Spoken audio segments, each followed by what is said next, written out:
কি রে ভাই, মালটাল কিছু পাচ্ছি না, টাকা পয়সা হাতে নেই। ওই দিয়ে এটা মাল দেই, কোনো ধান্দা করা যায় না। ভাই আমার সাইকেল একটু দেবে? না না ভাই দেয়া যাবে না। আমার মা অসুস্থ, আমি রিক্সা রাখতে যাবো 5 মিনিট। না না ভাই দেয়া যাবে না, বাড়ি থেকে নতুন ছাইরা আনেছি। ভাই আমার দিল্লি রাগ করবে। মা অসুস্থ ভাই, আমারে 5 মিনিটের জন্য একটু দেন। নেবেন? আচ্ছা নেন। যান ভাই তাড়াতাড়ি যান, আমার মা যেহেতু এই 5 মিনিটের কথা কয়ে দেখছি 1 ঘন্টা হয়ে গেল, হালাতে এখন আসে না। আমার সাইকেল খান কি খাইয়ে দেয়? আরে আল্লাহ, আর দেয় 2 মিনিট দাঁড়ায় থাই, দেয় আসে দেয়। কি রে সাইকেল খান তো সিনা সিনা খায়, সাইকেল খান তো মনে হচ্ছে আমার। এ ভাই দাঁড়ান দাঁড়ান দাঁড়ান দাঁড়ান, হইছেন কই? ওই এক ছেলে কলর মা মেলা অসুস্থ, কলেজে মেলা টাকার প্রয়োজন, এই জন্য সাইকেলটা কিনলাম 2000 টাকা দিয়ে।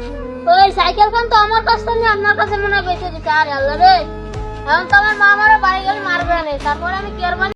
তাহলে আমি আর কি করবো? সাইকেল তো আমি কিনেছি, আমার বাড়ি ছোট একটা ভাই আছে, বাপু চালাবে। এই যে ভিডিওটা বানানোর উদ্দেশ্য ছিল আমাদের, এরকম ঘটনা করলাম প্রায় ঘটে, যেমন অনেকে দাঁড়ায় রয়েছে সাইকেল নিয়ে চলে যাচ্ছে, যে ভাই আমি একটু সামনে যাবো এরকম বলে, এই জন্য আমাদের ভিডিওটা বানানো।